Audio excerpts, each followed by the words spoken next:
estás en medio de una discusión sin importancia. Tal vez sobre qué camino era más rápido o qué dijo alguien hace 3 años, y en algún momento ya no se trata de tener razón, se trata de no perder. Hay personas que prefieren quedarse solas en una discusión durante horas, incluso arruinar una relación completa, antes que decir simplemente tienes razón. Hoy vas a conocer las 4 razones psicológicas reales detrás de esa necesidad de siempre tener la razón. Si alguna vez te pasó o conoces a alguien así, vas a entender por fin qué está pasando realmente. Todos conocemos a alguien así. Puede que incluso seas tú. Alguien para quien admitir un error, por pequeño que sea, se siente casi imposible. Y no es que no vean la evidencia, muchas veces la ven perfectamente. El problema no es la lógica, es algo mucho más profundo que ocurre antes de que la lógica siquiera entre en juego. Este video no es sobre cómo ganar todas las discusiones, ni sobre etiquetar a nadie de terco. Es sobre entender qué mecanismo psicológico hace que ciertas personas literalmente no puedan permitirse estar equivocadas, incluso cuando el costo es mucho más alto que el beneficio de tener razón. Y quiero ser honesto contigo, probablemente vas a reconocerte en más de una de las 4 razones que vamos a ver. A todos nos pasa en distinto grado, en distintos momentos. Al final vas a poder identificar cuál de las 4 razones se parece más a tu propio patrón, o el de alguien cercano a ti, y qué se puede hacer al respecto sin que se sienta como un ataque ni como una excusa para seguir igual.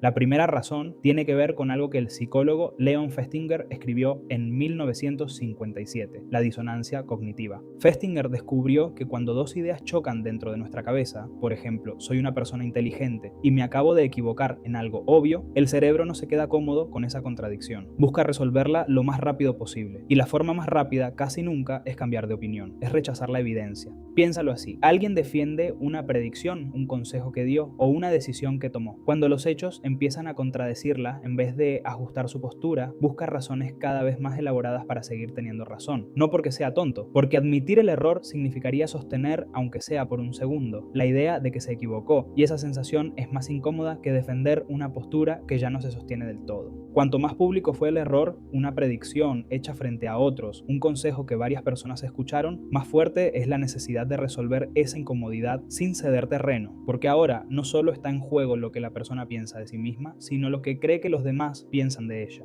Este mecanismo también explica algo que quizás notaste antes: entre más argumentos sólidos le das a alguien atrapado en este patrón, más se cierra en su postura, en lugar de abrirse. No es contraintuitivo, no es porque tus argumentos sean débiles, es porque cada nuevo argumento aumenta la disonancia, y el cerebro responde subiendo la resistencia, no bajándola. Y esta necesidad de aliviar la incomodidad inmediata no es la única fuerza en juego. Hay una segunda razón, todavía más profunda, sobre lo que realmente está en juego cuando alguien no puede admitir un error. Si conoces a alguien así, o si te reconociste tú mismo en la primera razón, quédate, porque la segunda explica por qué esto se siente tan personal. La segunda razón es que, para algunas personas, discutir no es solo defender un punto, es una cuestión de valor personal. La psicóloga Jennifer Crocker, junto con Connie Wolf, estudió lo que llamaron las contingencias de la autoestima, la idea de que el valor que sentimos por nosotros mismos depende de dominios específicos. Para algunas personas, ese dominio es la competencia intelectual. Si su identidad está construida alrededor de ser la persona lista del grupo, cada vez que se equivocan no sienten que cometieron un error, sienten que perdieron una parte de su identidad. Por eso una simple corrección, algo tan pequeño como en realidad no fue así, puede generar una reacción completamente desproporcionada. No están defendiendo el hecho, están defendiendo quienes creen que son. Esto suele empezar temprano, muchas veces en la infancia, cuando el reconocimiento o el cariño llegaban ligados a ser el más listo o tener siempre la respuesta correcta delante de otros. Con el tiempo, esa asociación se vuelve tan automática que la persona ya no distingue entre me equivoqué en un dato y no valgo lo que pensaba.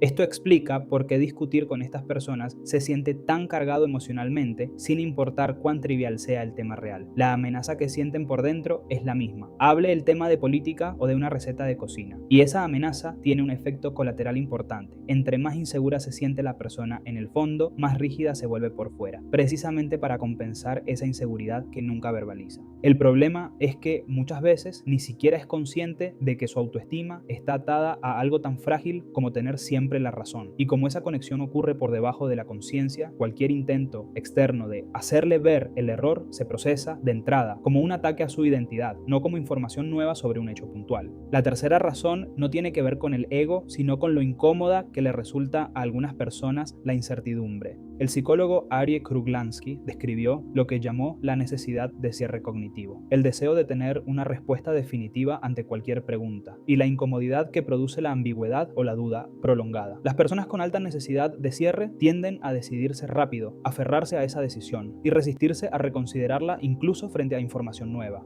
Para estas personas, decir no estoy seguro o tal vez me equivoqué no se siente como honestidad, se siente como volver a abrir una puerta que ya habían cerrado con esfuerzo y quedarse otra vez en ese estado incómodo de no saber. Prefieren defender una postura imperfecta antes que regresar a la incertidumbre, incluso cuando en el fondo intuyen que la postura ya no es del todo sólida. Esta necesidad de cierre no es en sí misma algo negativo. En muchos contextos, decidir rápido es útil y hasta necesario. En una emergencia, dudar demasiado tiempo puede ser peor que decidir con información incompleta.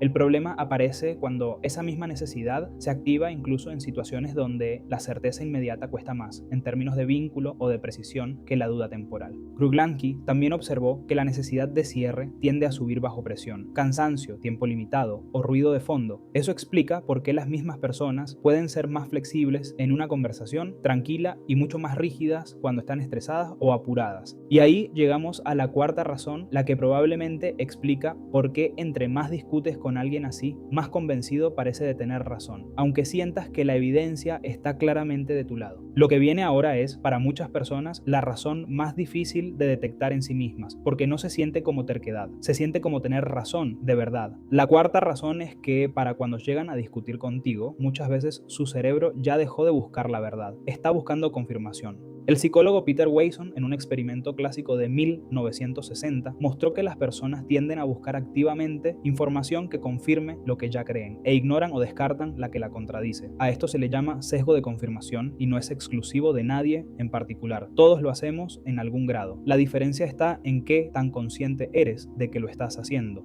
En una discusión esto se ve así. Cada argumento que tú das, en lugar de evaluarse en sus propios términos, se filtra casi automáticamente a través de la pregunta silenciosa.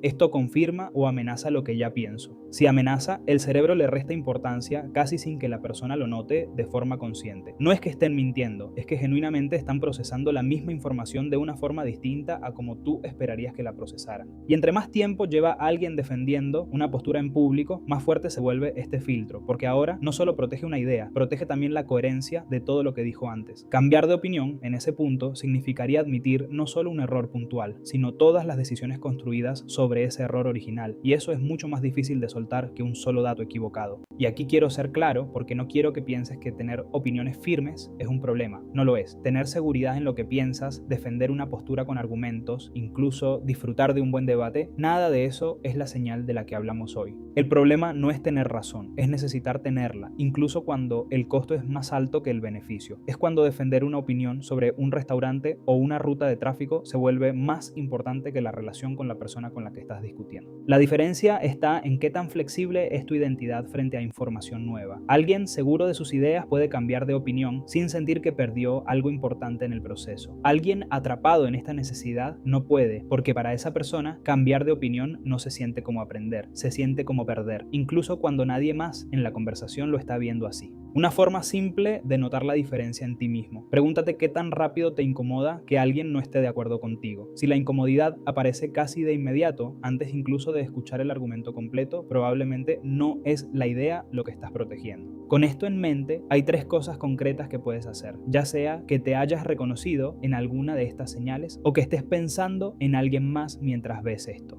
Primero, separa el hecho de la identidad. Antes de defender una postura, pregúntate en silencio si lo que estás protegiendo es la idea o la sensación de ser una persona inteligente. Nombrar esa diferencia, aunque sea solo para ti mismo, baja la intensidad de la reacción casi de inmediato. Segundo, practica una frase puente antes de estar listo para ceder del todo. Algo como, puede que tengas un punto ahí, te permite avanzar hacia reconocer un error sin sentir que te rendiste por completo de golpe. Tercero, nota tu cuerpo antes que tus palabras. La tensión en el pecho, la voz que sube de volumen, las ganas de interrumpir a la mitad de una frase. Esas son señales de que tu ego entró a defenderse antes que la lógica. Notarlo no resuelve la discusión al instante, pero te da un segundo de distancia que normalmente no tienes. Ninguno de estos 3 pasos te va a convertir en alguien que deja de defender sus ideas. Solo te ayuda a notar el momento exacto en el que dejaste de discutir un hecho y empezaste a defender tu identidad. De las 4 razones que viste hoy, la disonancia cognitiva, la autoestima contingente, la necesidad de cierre y el sesgo de confirmación. Probablemente una te resultó más incómoda que las demás, ya sea en ti o en alguien que conoces. Y si pensaste en una persona específica mientras veías esto, vale la pena que también te preguntes con honestidad si alguna de estas 4 razones aplica a ti en otras conversaciones, aunque no haya sido la primera que te vino a la mente. Eso no te hace una mala persona ni alguien terco sin remedio, simplemente significa que en ese punto específico tu cerebro eligió protegerte de una incomodidad en lugar de dejarte ver con total claridad. ¿Cuál de las 4 razones sentiste más cercana a ti? Cuéntamelo en los comentarios, leo todos. Si esto te ayudó a entender mejor tus propias reacciones, en este canal seguimos explorando cómo funciona realmente la mente detrás de lo que hacemos todos los días. Nos vemos en un próximo video.